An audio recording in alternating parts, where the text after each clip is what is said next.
Back at the Cross Insurance Center at the half, a lead for Penobscot Valley over the Calais Blue Devils, and I'm joined at the half by Sean Stackhouse. You may not necessarily know the face, but I definitely know you're going to know the voice as soon as he opens his mouth. Sean, of course, you do a lot of stuff here on Eastern Maine Sports, but a busy time of year because you double between PA here at the Cross Center for the tournament, and you got a lot of work up at the University of Maine as well. You got the Black Bear merchandise on right now, and you're heading up right after this session, right? Yeah, yes, sir. Going up to the pit for women's basketball. It's our pink game against Albany tonight. It's a big one for the Black Bears. They've been struggling with with Addie injured before the season.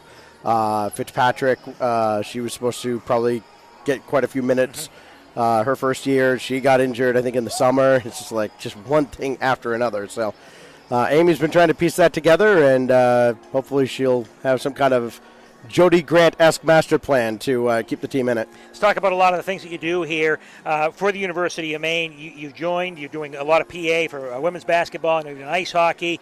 You've got up to the University of Maine at a really, really good time for sports right now. Yeah, definitely. It's been a while coming for some of those sports, but I've been there since I can't remember the exact year, but I know baseball went to regionals in North Carolina.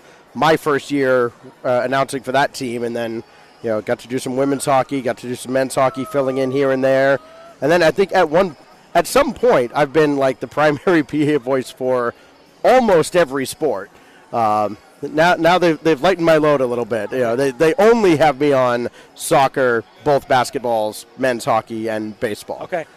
So it's pretty chaotic, though. It keeps me busy, though, and that's what I really like. And I was going to say, the atmosphere right now, the men's basketball team is having their best season they've had in years. Yes. The women's, of course, Amy Vachon just has a consistent program that wins.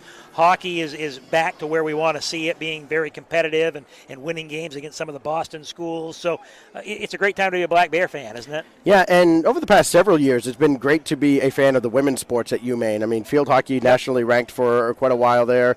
Women's hockey, not just a few years ago, was in the semifinals of Hockey East, and now Molly Engstrom's done a fantastic job with that program, and you're seeing them get a lot of much-deserved publicity as well. So just a lot of the sports up at UMaine right now are thriving, and that's fantastic to see because, again, like I said, for some it's been a long time coming, and at a time where, even several years after the passing of Title IX, women's sports don't always get kind of the run that they should from a lot of schools.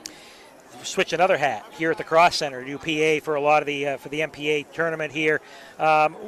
You're back for another year, so obviously it's the atmosphere. You've been around high school basketball your whole life. Yeah. It just matters to a lot of these towns, and I know you have a lot of fun being able to bring that to people around here. Yeah, I was telling somebody yesterday, I get to travel around the world and I get to do all this stuff at UMaine, and that's really cool. This is my favorite thing that I get to do. This week is my favorite job, if you want to call it that, because we're, however small it is, a part of generational memories for a lot of these communities. Like, these are communities that maybe for the first time or maybe for the last time for a while are competing for championships and trying to make those memories. And just being here, seeing the players compete. I mean, I think this is one of the best tournaments, most exciting tournaments, regionally anyways, that we've had in quite a while. Just every game, the quarterfinals, they're kind of a grab bag, right? It's a mixed reaction of what you're going to get. Every semifinal, with the exception of this one, of course, because we know how good Penobscot Valley is, has been exciting and fun to watch. You look at the matchup on paper that we just had before this, Dexter and Mattanock. Like, did Dexter have any business being that close? On paper, no. And they played really, really hard, and they almost had like a 80-footer to tie it at the end. Just incredible stuff. You see the passion of the players, the coaches, and the fans.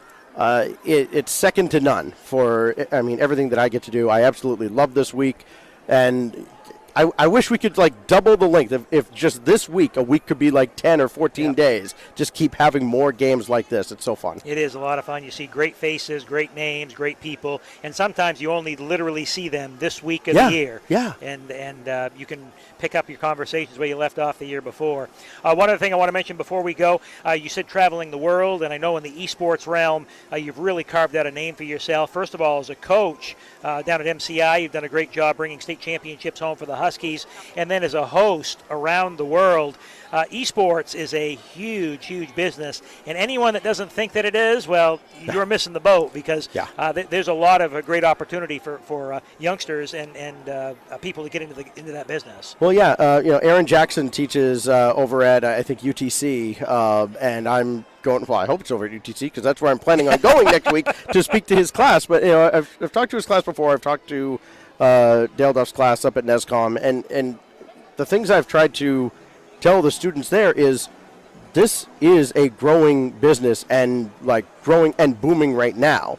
I mean, for broadcast talent, it's getting to be not quite an esports winter, but I think companies have realized, oh, wait a minute, all those crypto things we invested in might not be working out, so money might be a little bit tighter. But for production work, camera work, if you can do all this, it doesn't matter if it's, doing the local news or, part of a show in a 10,000-seat arena. There's demand for jobs like that. And, the esports industry is the reason that I'm able to provide a house for my family. Yep. I went from living in the upstairs apartment of some old lady's house to owning that house because of the work I've been blessed to do in esports. So the money is absolutely there. It is a very legitimate thing. We're selling out arenas for various different esports all over the world. Our 3 big Rocket League events in Birmingham, England, Raleigh, North Carolina, and Lyon, France are all going to sell out. All several thousand-seat arenas. I think Lyon is 12 to 14,000 seats. And with as crazy as the French Rocket League community is, they could have taken any stadium in France and sold out 20, 30, 40,000 seats. So that's just for Rocket League that, is not at the top of the totem pole at all. It's not like your League of Legends that could sell out whatever the heck they call it now. Esports, it's a very exciting time now with, I think everybody's figured out, well, we don't need to do all the small stuff in big arenas or big studios. We can do all that from home like ESPN does for a lot of their remote broadcasts. And then, we shell out for the big events. Well, it's great to catch up with you, Sean. We look forward to hearing your voice here throughout the course of this week and everything up at the University of Maine, and continued success with the esports game as well, because it's a lot of fun to see.